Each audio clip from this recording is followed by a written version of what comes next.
They didn't just remove him. They made a show of it. The chair scraped loudly across marble as hands tore it backward, bodies leaned in, and laughter rippled through the room like permission. Cameras rose instinctively. Someone shouted, "Get him out!" In that moment, the decision was unanimous. The black man at the most expensive table in the building did not belong there.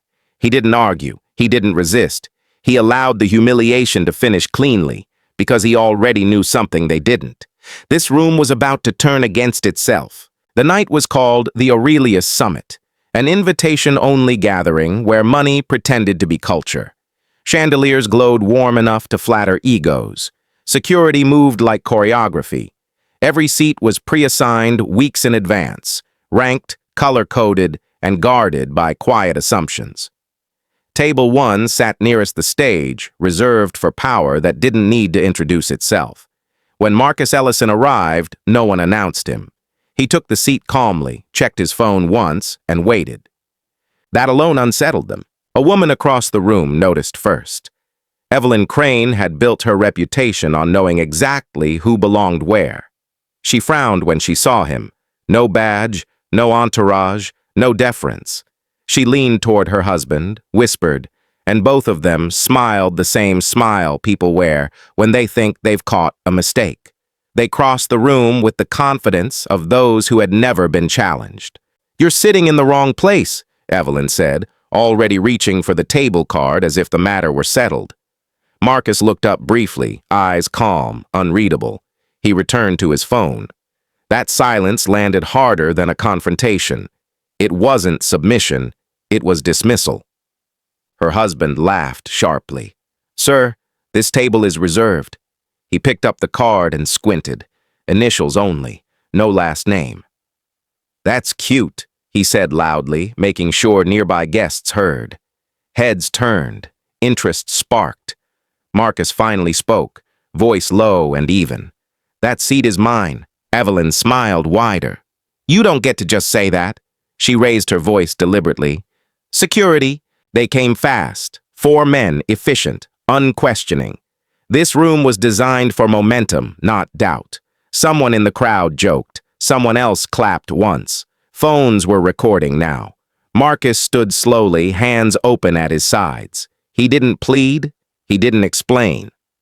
The guards took his arms and began guiding him toward the side exit, cameras following like predators scenting blood. Someone shoved him from behind. A laugh broke loose. The orchestra kept playing. Marcus walked when they pushed him, steady enough to make it boring. 20 steps from the exit, every radio on every guard's shoulder crackled at once. A single voice cut through, sharp and unmistakable. "Stop! Release him! Immediately!" The guards froze. Hands dropped away like they'd touched fire. Music stuttered, then died. A man rushed from the stage, face drained of color, microphone shaking. "Everyone lower your phones," he said. Too late. "Please." Marcus straightened his jacket and turned back toward the room. The man on stage swallowed hard. "Ladies and gentlemen," he said, voice breaking, "there has been a serious error." He looked directly at Marcus. "This is Marcus Ellison, majority shareholder, incoming chair." The silence that followed was not quiet. It was violent. It pressed against chests. It exposed every face that had laughed seconds earlier. Evelyn's smile collapsed. Her husband's mouth opened, then closed. Cameras that had been pointed outward slowly turned back toward them. Marcus walked back to table 1 and sat down. He did not look at them. "On stage," the man continued, words tumbling now. "Effective immediately. Evelyn Crane and Daniel Crane are removed from all affiliated boards and partnerships. Security will escort them out through the front." This time, the guards moved slowly, deliberately. No laughter followed, no applause. Evelyn protested, voice shrill, words useless. Daniel tried to explain. No one listened. Phones stayed up. This was the footage people wanted. At the doors, Marcus stood. Evelyn turned, desperation cracking her composure. "You can't do this," she said. Marcus met her eyes for the first time. His voice never rose. "I didn't start it." The doors closed behind them. Marcus took the stage alone. 500 people stood because no one knew whether sitting would be permission or defiance. He looked at them without anger. "You watched a man be removed from his own company," he said calmly. "Some of you laughed, some of you recorded, none of you asked why." He let the silence answer. "I don't need to explain what that means," he continued. "You already did." He stepped down. No one clapped. The orchestra did not resume. At table 1, the card lay face down. Marcus turned it over. His full name was engraved cleanly, unmistakably. No one reached for a phone again. The room never recovered its rhythm. Conversations restarted in fragments, careful and hushed, like people speaking in a church after something sacred had been broken. Chairs scraped softly as guests returned to their seats, but no one laughed anymore. Every smile felt borrowed. Every glance toward Marcus Ellison carried calculation. The power in the room had shifted, and everyone felt it in their bones. Marcus remained seated at table 1, hands folded, posture relaxed. That calm unsettled them more than rage ever could. He wasn't scanning the room for apologies. He wasn't savoring the spectacle. He was waiting, the way someone waits when the outcome is already decided. Around him, executives whispered into phones, advisors typed furiously, and assistants slipped out of the ballroom one by one. Damage control had begun, but it was already too late. Backstage, the event organizers argued in frantic tones. Sponsors were calling. Boards were demanding explanations. Legal teams were being looped in before the night had even ended. The crane's removal wasn't just social embarrassment. It triggered clauses, votes, freezes. Entire portfolios were now exposed. The cost of that laughter was being calculated in real time. A senior partner approached Marcus cautiously, stopping 2 steps short as if crossing an invisible line. "Mr. Ellison," he said, voice tight, "on behalf of the committee, I'd like to—" Marcus raised a single finger. Not rude, just final. The man stopped mid-sentence. Marcus didn't look at him. He didn't need to. The message was clear. Not now. On the far side of the ballroom, the doors opened briefly as the cranes were pushed into the flash of cameras outside. Shouts followed. Questions flew. Their names trended before they reached the sidewalk. Inside, no one turned to watch.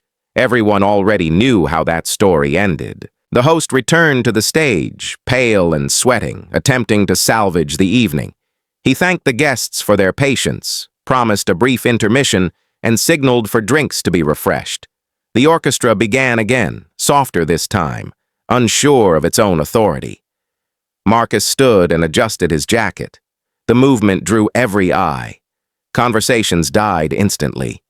He didn't head for the exit. He walked toward the center of the room, stopping where the cranes had stood minutes earlier.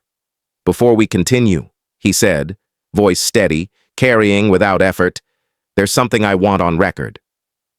No microphone was needed. Silence was his amplifier. "This wasn't a misunderstanding," he continued.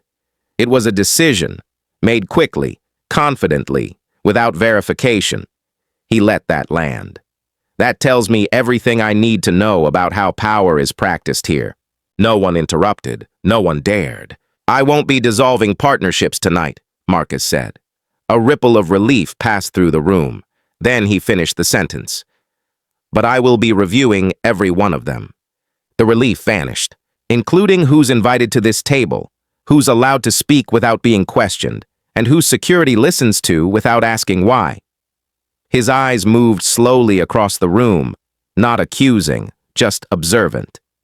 If that makes anyone uncomfortable, that's the point. He stepped back.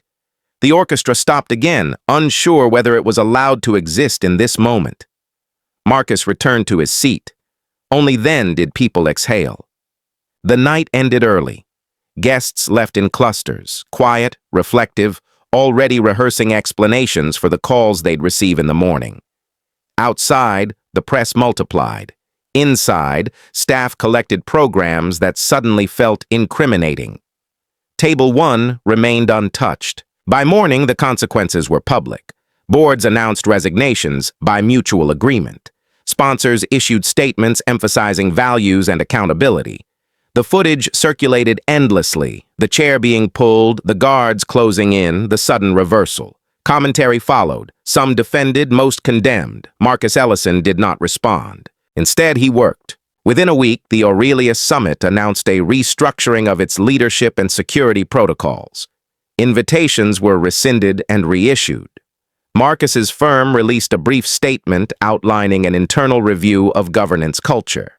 It was precise, measured, devastating. Stock prices adjusted accordingly. Evelyn Crane released an apology that said nothing. Daniel blamed miscommunication. Neither explanation survived scrutiny. Their silence afterward was louder than their protests had been. Marcus was asked in an interview days later whether the incident had been personal. He considered the question for a long moment before answering. "No," he said. "It was predictable." He paused. That's the problem. When asked what lesson people should take from it, he didn't moralize. He didn't grandstand. "Ask one question before you act," he said. "What if you're wrong?" That clip spread faster than any footage from the gala. Months later, the Aurelius Summit returned under new leadership. The chandeliers were the same, the tables were just as expensive, but the room felt different. Name cards now carried full names. Security protocols required verification. Power moved more carefully, aware it was being watched. Marcus Ellison attended again, quietly, without announcement. This time, no one questioned his seat. Some lessons arrived loudly. Others arrived wrapped in silence, humiliation, and consequence. The people in that room learned the difference, and they never forgot the night they tried to erase a man who owned the ground beneath their feet, and watched the room erase itself instead.